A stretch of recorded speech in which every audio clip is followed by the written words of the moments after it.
Hello and welcome. Tonight, President Muhammadu Buhari says love for one another, as exemplified by Jesus Christ, as one sure way of achieving the much desired change in the country.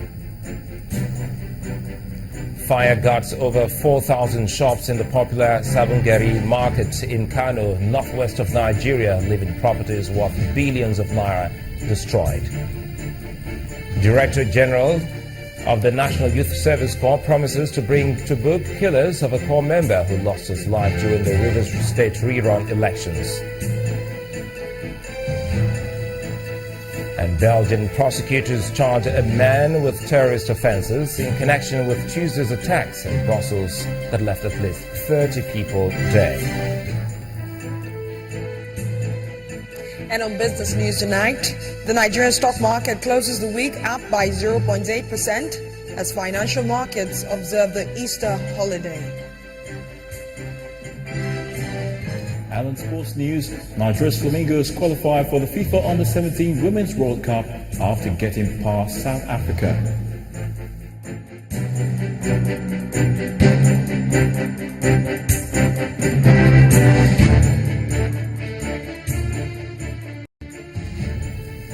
We'll begin tonight with President Muhammadu Buhari's Easter message to Nigerians. The president has assured Nigerians that the change agenda of his party, the All Progressives Congress, the APC, is still on course and will come faster if Nigerians imbibe the virtues of Jesus Christ and place national interest above personal and group interests. This was contained in an Easter message signed by the president. In the words of the president, quote, "We will surely make faster progress towards the achievement of a peaceful, united, strong, progressive and prosperous country we all desire if as a nation we eschew all divisive, parochial, ethnic and religious sentiments and rivalries. Our unfortunate notoriety in recent years as a country where the blood of men, women and children are callously shed has become embarrassing and utterly unacceptable." End of quote. To stop this trend, the president asked for greater support from all Nigerians, saying the armed forces, police and other security agencies are being progressively reformed, repositioned and empowered to win the war against terrorism. He thanked Nigerians for their patience and understanding in the first 10 months of his administration. President Buhari assured Nigerians that with the passage of the 2016 budget, he will ensure that it is efficiently and successfully implemented towards achieving his administration's objective of faster economic growth and development. Patience appears to be one virtue that Nigerians require in good dose during this festive period, especially with regards to the supply of petroleum products. The state oil firm, the NNPC, says it is addressing some of the challenges that created the gap in supply. The corporation spokesman, Mr. Garba Mohammed, assured Nigerians that 4 cargoes of 4 million litres of petrol is expected in the country within the next few days. And let me assure Nigerians that everything that is to be done is being done to ensure that the fuel queues that we have now disappear within the next 1 week or maximum 2 weeks. A cargo is expected today, and a cargo is about 40 billion liters, which is approximately our daily consumption. Another 3 cargo will be expected by next week, and in April we are expecting about 23. So we have supply lined up, which will ensure that products are available everywhere, every nook and cranny of Nigeria, and naturally the fuel queues will disappear.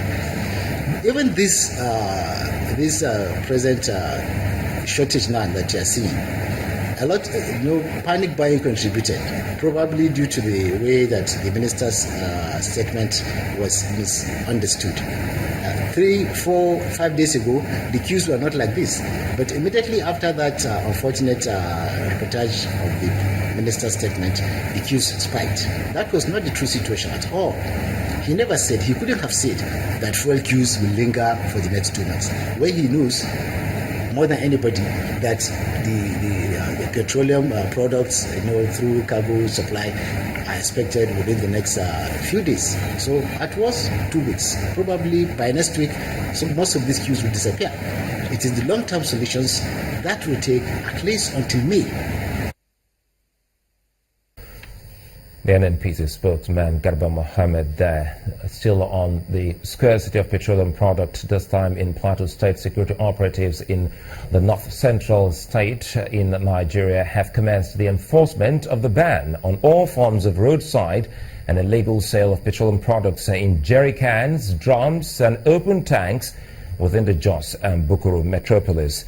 During a raid carried out by members of the Special Task Force, Operation Safe Haven, several equipment used by the illegal dealers operating around the NNPC mega station were confiscated and their owners arrested. The increasing activities of illegal petroleum product dealers within the Jos and Bukuru metropolis has become a nightmare for motorists in the north-central state. Diversion of products by accredited dealers to the black market operators continues to take the products far away from genuine end users. And when they find any quantity to buy, it's usually at exorbitant rates. Worried by this trend, heads of security agencies in Plateau State came up with a resolution to clamp down on roadside sale of petroleum products. What are you selling? The commander of the Special Task Force, Major General Tagbo Ude, led a raid on one of the major spots near the NNPC mega station in Jos.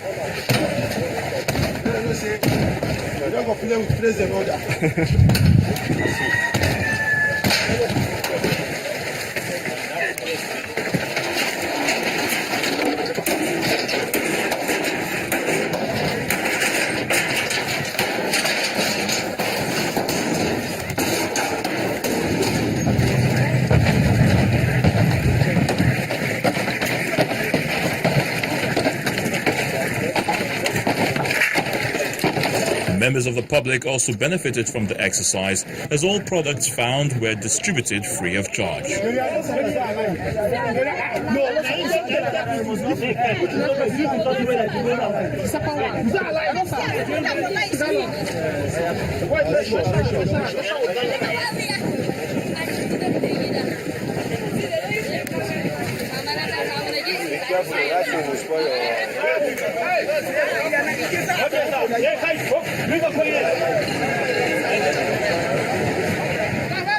Yeah, certainly what is going on to me is absolutely wonderful development.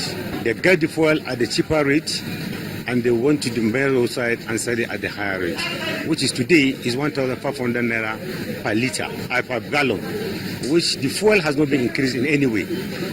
And basically this is a government-owned filling stations, and government are providing this fuel, and because these saboteurs are making it difficulty for the populace to get this product available to their vehicles. The dealer representative of the station denies any involvement of the station in the illegal activities. But those drums have never been placed or kept or stored in this station. As you can see, right, traffic is smooth, no overcrowding, right? Vehicles are moving slowly. The federal highway is open, okay? I believe crowd control is being managed to the maximum effect with the help of the security forces, of course. Residents believe such clampdown will go a long way to discourage and check the activities of black marketers. And just maybe, the diversion of such products will stop. If residents in Jos are having a tough time, those in Edo State may not have it so tough securing fuel this Easter, as the government has assured them of its commitment towards ensuring that they have PMS. The chairman of the Edo State Petroleum Monitoring Committee, who gave this assurance, urged petroleum marketers selling above the pump price to desist from the act or face sanctions. In the meantime, scarcity of PMS still persists in Benin City, with people queuing for hours to get the product. Long queues of vehicles and several hours of waiting is now the order of the day in many filling stations in Benin City. Others show up with generators and jerry cans to buy fuel. Came at about after 5 this morning. Almost 1 o'clock now. It's almost 1 o'clock now by my time. So it was hectic, although I thank God I was able to buy normal price. Some places are selling 86.50, while some are selling 140, 145, 200, which is very, very annoying to the masses. So we don't know what to do. The Petroleum Monitoring Committee chairman explains that the scarcity is due to undersupply leading to rationing of PMS to filling stations. That truck is 33,000 liters. That 33,000 liters, they gave 11 to this place. They gave 11 to Lagos Road, they call it Yaro. And they gave 11 to 138 here. And this 11,000 liters, even one person tank, if it be 80, if it be 70, this American, if it be 120, 130. So by the time you don't count 10 people, only 10 people, 1,000 liters don't go for that one. He, however, appeals to those selling above the pump price to desist from the act. We know that some stations sell above pump price, and I've assured you that as far as the product availability, the issue of price will fizzle out. This is Edo State, and we're also using this medium to tell them that they should revert back to 86 naira 50 kobo. The necessary measures will be taken, but for now, we know that we have scarcity, and we, the committee, is making sure that this issue of scarcity comes to a thing of the past. It is hoped that the current efforts of the NNPC will put an end to the scarcity. In part 2, after the break, indigenes of Agatu community residents in Abuja ask for government's intervention in rebuilding the communities. Stay with us.